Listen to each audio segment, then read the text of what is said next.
Hello children, let's continue with control and coordination. So we are left with the coordination in plants and animal hormones. So as we discussed that in animals, control and coordination is done by two means. One by means of nerve cells, other by means of chemicals. We have discussed as control and coordination by nervous system. And now we will discuss control and coordination by chemicals. So first we will discuss as coordination by chemicals in plants, then coordination by chemicals in animals. Coordination in plants. Now the chemicals which help in control and coordination, they are called hormones. In the plant, we say plant hormones, or we use the term phytohormone. Phyto means plants. There are 5 main types of these hormones: auxins, gibberellins, cytokinins, abscisic acid, and ethylene. They regulate different growth processes. We say that they are growth regulators. I'm saying they are growth regulators. They may promote or may inhibit some growth activities. Auxins, they help in cell elongation, growth and cell division. Mainly they help in cell elongation, growth, and they help in root formation. Rooting में help करते हैं. Gibberellins, they help in growth of stem and branches. Auxins, rooting, and gibberellins, growth of stem and branches. Cytokinins, from the name, cyto means cell, kinin means division. They help in cell division, formation of fruits and seed. Abscisic acid, it inhibits growth and affects wilting of leaves. So only promoters are not required, even inhibitors are required. When new leaves are formed, falling of leaves also occur. So abscisic acid, they induce falling of leaves. जैसे unfavorable season आता है तो उस time leaf fall होता है. So that is done by the abscisic acid. They cause dormancy of seeds. जैसे seeds जो हैं we can store it for the long time, तो वो germinate नहीं करते हैं. तो abscisic acid help करता है उसको कि embryo dormant रहे, मतलब germinate नहीं करे. और gibberellins उसको germination करने में help करता है. So abscisic acid mainly inhibits growth activities. Ethylene, that helps in flowering and ripening of fruits. This is the only gaseous hormone, and this helps in ripening of fruits.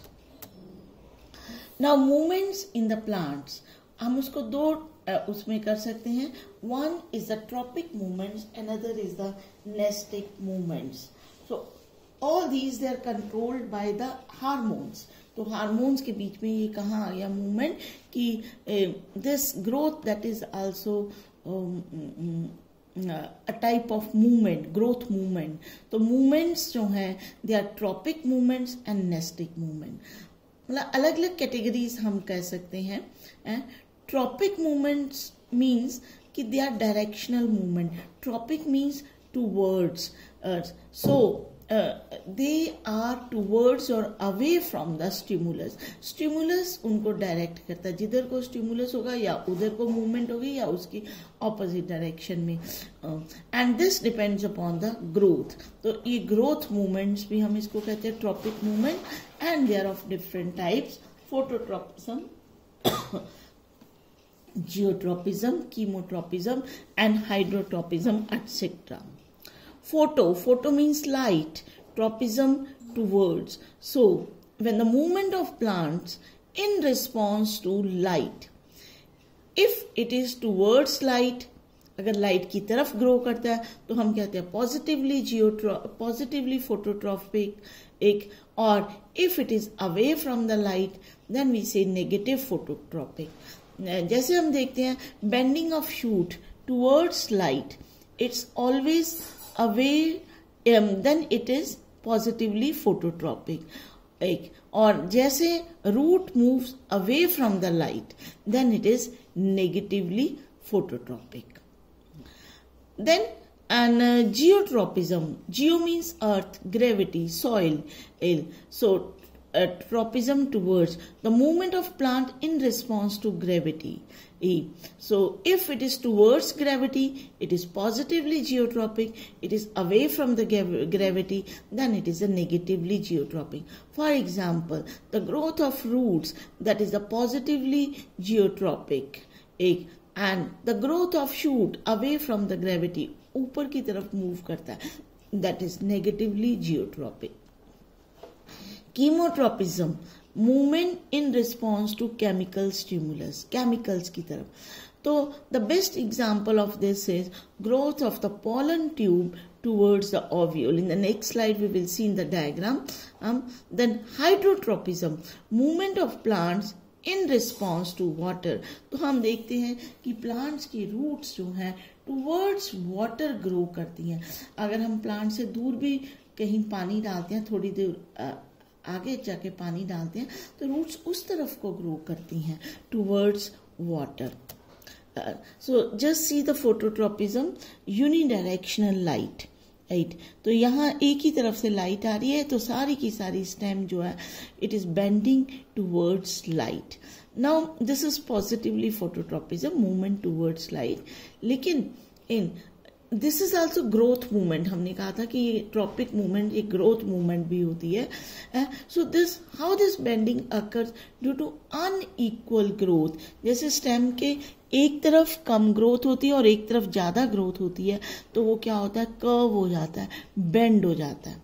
Similarly, geotropism here, that is the movement towards the gravity. So this is the ये नीचे को root move करती है, so this is positively geotropic. और shoot ऊपर move कर रही है, this is negatively geotropic.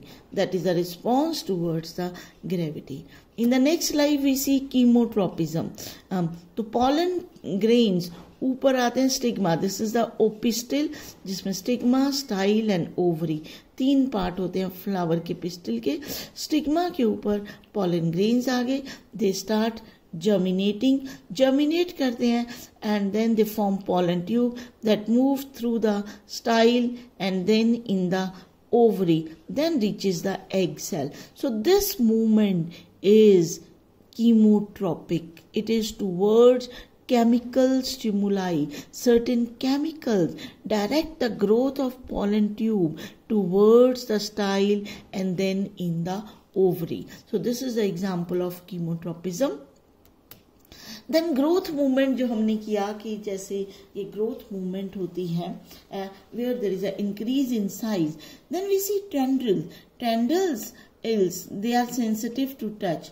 Tendrils जो है here you see this is also a growth movement. ये देखो ये tendril जो है पूरे सपोर्ट के आसपास. tendril क्या होते हैं, धागे की तरह, which are present in the climbers, creepers में ये धागे की तरह ये structures which help in climbing the support.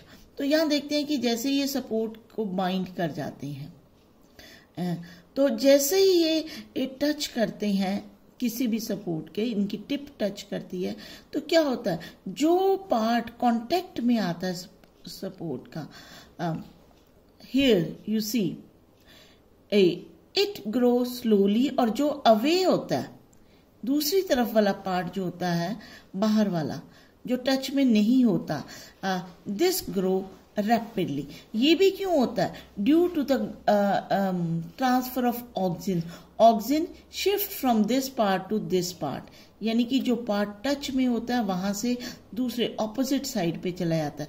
जहां पे ऑक्सीजन होती है वहां ज्यादा ग्रोथ होती है, और unequal growth results in coiling of these tendril around the support or the object, any object. So इसी तरह जब हमने किया था bending of stem towards the light, वो भी किससे थी, अनइक्वल ग्रोथ. और पर ग्रोथ मूवमेंट्स होती हैं, दे आर वेरी स्लो, तो हम उनको एकदम से नहीं देख सकते हैं. So these are the different tropic movements जो towards which are directed to by a stimulus, चाहे स्टिमुलस की तरफ हो या स्टिमुलस के ऑपोजिट हो, but they are govern by some stimulus and they occur due to the growth movements भी हम इनको कहते हैं. सेकेंड टाइप जो नेस्टिक मूवमेंट्स है, ये है non directional. They are neither towards the stimulus nor away from the stimulus, means it doesn't depends upon the growth. इसका जो सिंपल एग्जांपल है, this is the touch me not plant. So जैसे हम इसको touch करते हैं, its leaves fold up and droops down immediately. तो ये एकदम से बंद क्यों हो जाती हैं, फोल्ड क्यों हो जाता है? कॉमनली हम इसको टच मी नोट को छुई मुई प्लांट कहते हैं. Mimosa is a scientific name and common name is touch me not plant. तो ये एकदम फोल्ड हो जाती हैं. तो this is not due to the growth but due to the change in the amount of water in the leaves. So nestic movements, they are non-directional. They occur due to the change in water potential of the cells, and depending upon the water of the leaves, they may swell or shrink. कि वो turgid रहने हैं या shrink होने हैं. So this is about the nestic movement. Next हम आते हैं chemical control and coordination in animals in the human beings. तो अभी तक हमने किया control and coordination by the nerve cells in the humans, then control and coordination by chemicals in plants. Now we are left with the control and coordination by chemicals in the humans. In the humans भी हम same word use करते हैं. These chemicals are known as hormones, but they are secreted by the special glands जिनको हम कहते हैं endocrine glands और ductless glands. They are of different and types: pineal, hypothalamus, pituitary, thyroid, parathyroid, thymus, adrenal, pancreas, testes and ovaries. They are scattered all over the body. हम देखते हैं कि अलग अलग जगह पे पोजीशन पे ये ग्लैंड्स हमारे प्रेजेंट हैं.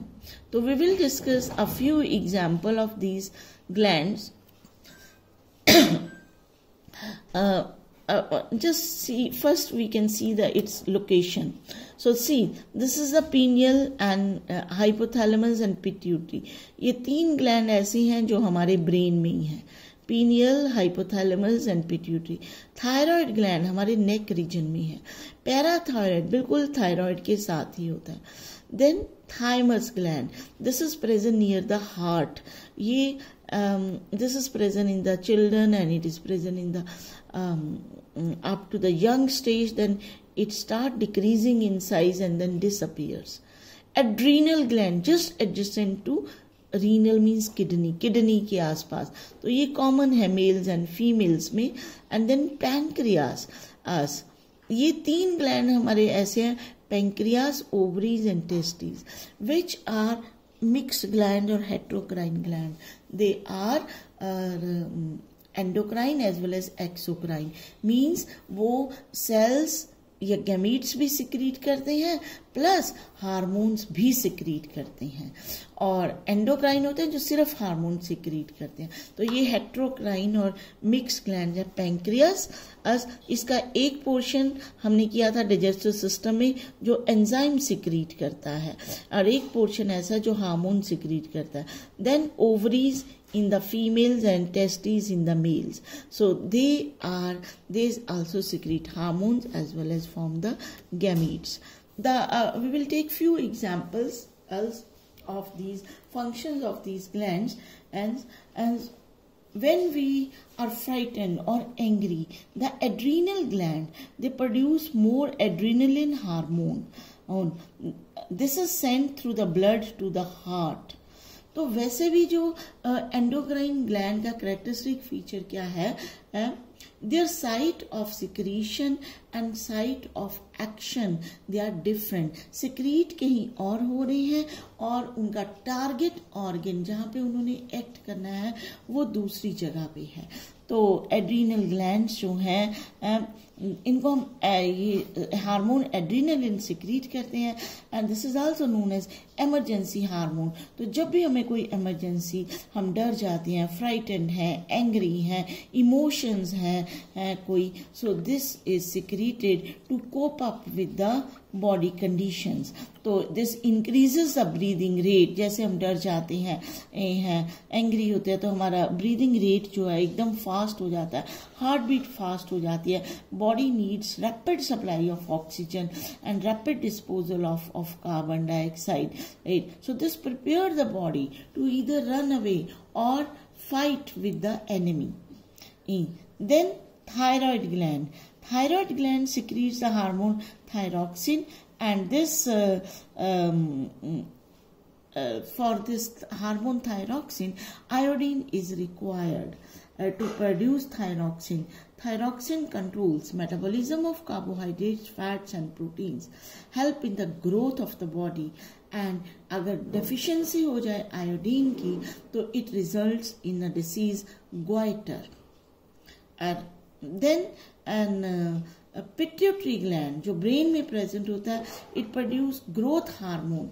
Deficiency of this hormone in the childhood causes dwarfism, छोटे रह जाते हैं, 2-3 feet height रह जाती है. Even excess of this hormone causes very tall growth, giantism.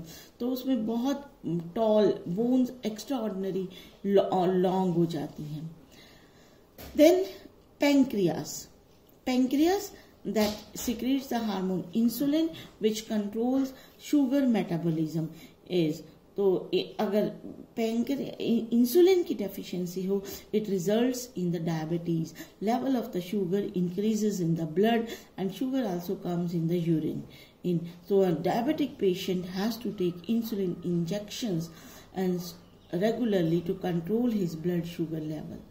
Testes in the male that produce the hormone testosterone which controls the production of male gametes and responsible for changes during the puberty, and ovaries they produce the hormone estrogen and which controls the ovum formation as well as changes during the puberty. So this is about the hormones. So this completes your chapter of control and coordination. Thank you so much.